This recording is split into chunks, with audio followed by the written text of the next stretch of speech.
Hi beautiful people, welcome back to my channel. Today I'm excited to react to a video from military rated channel. The video says Europe has had enough, a way forward without Trump and Vladimir. Let's check out this video, guys. In the chaotic month since Donald Trump assumed office, he appointed cabinet members who, aside from spreading conspiracy theories and calling Trump Hitler, lacked any real experience. Last week, these individuals were sent to Europe, where their speeches at the Munich conference left even the most loyal MAGA Republicans baffled. It has become ever more apparent that Europe must begin to view itself as a unified entity, free from being entangled in US foreign policy decisions made by people whose moral compass is deviating so far from our own. Not only is our economy on par with the US economy, we have a bigger population pool, better education, rank generally much better on any index you can think of, and we don't let South African billionaires ruin our states, all the while receiving billions of US dollars in state subsidies to his own companies. I'm Tuomas, a former officer in the Finnish Defense Forces, and in this episode we'll discuss a roadmap for Europe to become the independent superpower it needs to be now that we've got one authoritarian to the east and another emerging in the west who sacrificed the alliances that his forefathers built through blood, sweat and tears in just a month in office. We'll look at how Europe should take command of the European chapter of NATO, what it should do with Ukraine, and lastly how we have to stop being reliant on the 4-year schizophrenic election system in the US. First, let's address the elephant in the room. In his speech the other day in Munich, US Defense Secretary Pete Hegseth all but admitted that they've given away most of their negotiation cards to Putin and Russia before even starting talks. He said Ukraine wouldn't be part of NATO. He said Ukraine must make concessions, and he said that the US will no longer support Europe conventionally. Shortly thereafter, Trump's team said that Europe and Ukraine would not be part of the negotiations. And then Trump himself had to row this back a day later and admitted Ukraine had to be part of the negotiations in some way. And then Pete Hegseth realized what a mistake he'd made and tried to polish the surface of the turd he had uttered a day later. With important US figures quite clearly flip-flopping between improvising America's positions on the spot and the more calm and collected approach of Keith Kellogg and Marco Rubio, I think a line in the sand needs to be drawn. If there ever was a time for European nations to step up and donate to Ukraine, this would be it. While Europe has given more to Ukraine than the US as a whole, there are some countries who are yet to dip very deep into its pockets. Exclude the Baltics, Poland, Czechia, the Nordics, Netherlands and the UK, and there's a lot of countries who frankly could and should do more. Countries who aren't on Russia's borders, who have a lot of gear in storage, should now understand that this is it. Spain, Italy, Germany, to some extent France, Belgium and so forth could and should do more. It is only through force that Ukraine will have a good hand in the negotiations, and ideally at least some of the thousands of armored vehicles in deep storage in France, Spain and Italy need to be refurbished and sent to Ukraine with a matter of urgency. And the same has to be said about Germany's long-range Taurus missile arsenal. Sadly, I think it is time to consider Article 5 less relevant. It was only ever the US who used it anyway, and since World War II, it has become clear that it is often Europe who comes to America's aid rather than the other way around. You know, as a Nigerian, I understand the importance of taking a proactive approach to security and defense. And so I totally support the European countries in their efforts to develop their own capabilities and reduce their reliance on the US. Because come to think of it, they stand to benefit more when they are self-sufficient and less reliant on the US because number one, they have security, they have more security sovereignty, they have full control of their security, and they act fast whenever they detect any security threats. They don't need to wait on anyone to give them orders on how to go about those threats. And it tends to create more job opportunities for the European countries. So I feel it's a very good idea. It's like a blessing in disguise, if you ask me. Yes, I know that this statement will have the MAGA cult going nuts in my comment section. But at this point, I think we need to look at reality. Ever since Korea, Europe has come calling whenever the US wanted to feed its military-industrial complex with war, starting with Vietnam, then with Iraq 1 and 2, and lastly Afghanistan. It hasn't ever been Europe who has needed NATO, it was always the US. Coincidentally, two of the nations Donald Trump is now threatening, Canada and Denmark, both lost as many or more soldiers per capita as the US in America's last eternal war in Afghanistan, where America's allies bled and sacrificed only for the US to turn tail and run. Going by 𝐋𝐈𝐊𝐄 comments, America won't be committed to a conventional response to Article 5 anymore, which essentially renders NATO with the US in it a rather useless entity. While it appears that even Thomas, anytime this guy Thomas is talking, like you can feel the rage, you can feel how displeased he is with the way Trump is running his administration. And I don't blame him at all.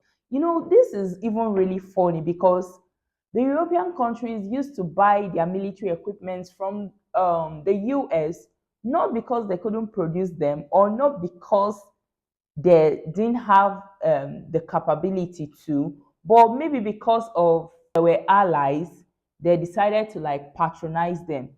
If it were a country like mine, like Nigeria, who is heavily dependent on, let me not say heavily because we produce some of our military equipment, but we still depend on the US for some equipment like the fighter jets and all of those stuff. So if it were a country like mine that the US is giving this kind of conditions or attitudes, I will understand that, okay, maybe because we don't have a choice. But come on, this is the European countries. These guys are capable. But they have been patronizing the US just because of just for the sake of their alliance. And then Donald Trump has the guts to come up with those outrageous tariffs and give them conditions. Like, how will it work? But I'm just so happy that they are making lemonade out of the lemons thrown at them, because this will create more job opportunities for their citizens.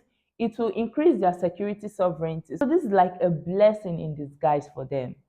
So to me, they have nothing to lose. If anyone is losing here, it should be the US, because they are losing very good allies. They are losing the European countries, who is like a very big ally to them. Do you get? So I feel for the US, honestly. Trump reacted to these comments and said he thought 𝐋𝐈𝐊𝐄 spoke out of turn, it lays bare the sort of mind-boggling foreign policy course which the US is now set to take. Europe now faces an imminent question. Do we let Ukraine fall based on bad faith negotiations between Russia and the US? Or do we stand up for Ukraine? I know which side my own country Finland is on, and frankly I've never had such a united European response from everyone except for the Putin lovers in Hungary and Slovakia. So how could Europe as an entity flex some muscle to make it become included in the peace talks in order to have Ukraine's back? First of all, it appears that both France and Great Britain seems to have woken up and smelled the coffee. The first thing that should be done would be to send contingents of peacekeepers to Kyiv, Zaporizhia, Dnipro, Odessa and Lviv. That way Europe is showing that we're not going to let Ukraine fall. It also adds a different layer to Russia's. You know, the beauty in all of this thing is, despite these challenges they are facing, the European countries are facing, they are still thinking of helping Ukraine. It's so admirable, it's so commendable. Wow. Planning. Do they risk firing missiles at troops from nations who at this moment has pretty well stocked arsenals compared to their own seriously depleted armed forces? These troops could effectively take over tasks already done by Ukrainian troops, which would free up men from the West to go and enforce Ukraine's active sectors. While they may not be the world's largest nuclear programs with a total of around 500 nuclear warheads, the UK and France need to get together and discuss what to do about their nuclear deterrence programs. 500 warheads may not sound like much, but it is as many nukes as China operates, and more than enough to wipe Russia or any potential enemy off the map. And as North Korea has shown, having a credible nuclear response is the only way to ensure that you're not invaded. Ideally, I'd like to see a reboot of Sweden's nuclear program too, so that we have 3 nuclear-capable entities in the EU. Sweden could likely have their program up and running within months, as they already worked on a program from 1945 all the way up to 1972. It famously only took France 2 years to develop their program in the 60s, and while I'm sure people will protest, the mere mention of developing nuclear weapons is a deterrence in itself, and the Nordics would likely be a solid, stable part of Europe for another nuclear arms program. Most of all, it is time to up our military spending in Europe. As we've tried to communicate on this channel for weeks now, this investment should ideally go into European weaponry and jobs. Europe has the capability to buy everything that we've spent billions of euros on in the US, like aircraft, anti-air systems, tanks, missiles, and so forth. Furthermore, it might be time to consider what to do about the countries who have not yet received their F-35 orders. Trump is already signaling that he wants to sell the F-35 to India, and as soon as India receives this technology, it'll end up in the hands of Russia in a heartbeat. We cannot be dependent on a US who, without thought, sacrifices an edge that we were oversold by the US in such a brazen act. It is time for the fighter jet producing nations of Europe to come together and decide what to do here. And ideally, in the future, we'll operate 3 European variants, one heavier variant like the Rafale, one lighter variant like the Gripen, and one carrier variant which could be made by the Eurofighter program, rather than relying on delivery from an increasingly unstable and untrustworthy US. It's been a bit of a surreal week. For myself, being a former officer in the Finnish Defense Forces, I was happy when my nation joined NATO, along with Sweden in 2023. But that doesn't mean that I think NATO should be used as a platform for the US selling their hardware and projecting war into the Middle East. As both Finland and Sweden have shown for 80 years, it is more than possible to maintain a deterrence without having a US bully at your back. And from what I gather, many people in Europe are waking up to this realization with the clown show going on in America's top positions at the moment. Hopefully, our leaders discussed concrete steps at their emergency meeting yesterday, including Europe's nuclear deterrence, a European armed force, support for Ukraine, and the fact that someone will need to spill some truths to our American so-called allies. Last but not least, to our Canadian viewers, we feel for you. You essentially at this point live in the apartment above a meth lab. Europe is more than willing to deal, trade, and accept you into our cooperative sphere. But I don't envy your location at the moment. Stay strong, and remember that the last time the US and Canada fought a war in 1814, you burned down the Capitol and White House. America will do well to remember its history. Oh my God. You know what it means for a Finn to tell a Canadian or to tell the Canadians that he doesn't envy their location at the moment? That says a lot, if you know what I mean. That says a lot. Wow. And Thomas is really handling this channel well for Max. He's really doing a great job. Shout out to Thomas. You know, the security situation in Europe has implications for the entire world, including Africa. And so, a stronger and more independent Europe can help promote a global stability and security, which is very essential for economic development and human well being. So, what are we talking about? This is actually a good move. Perhaps if Donald Trump had not increased tariffs and come up with all his tactics, the European countries would not have thought of itself to be self-sufficient and less reliant on the US. So let's see this from a more positive angle, that this is a blessing in disguise. You guys, let me hear your thoughts. What do you think about the European countries being self-sufficient and less reliant on the US? I mean, it creates more job opportunities for the European citizens.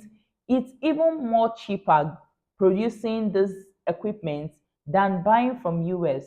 So personally, I think it's actually a good idea that they are trying to develop their own capabilities and be self-sufficient. What do you guys think? Let me hear your thoughts in the comments. Thank you guys for watching, and if you haven't subscribed to my channel, please go ahead, subscribe to the channel, like this video. And if you want to watch the video uninterrupted, the link to the original video is in my description. Head on to Military Rated channel and give them all your support. Thank you guys for watching. Until next time. Bye guys.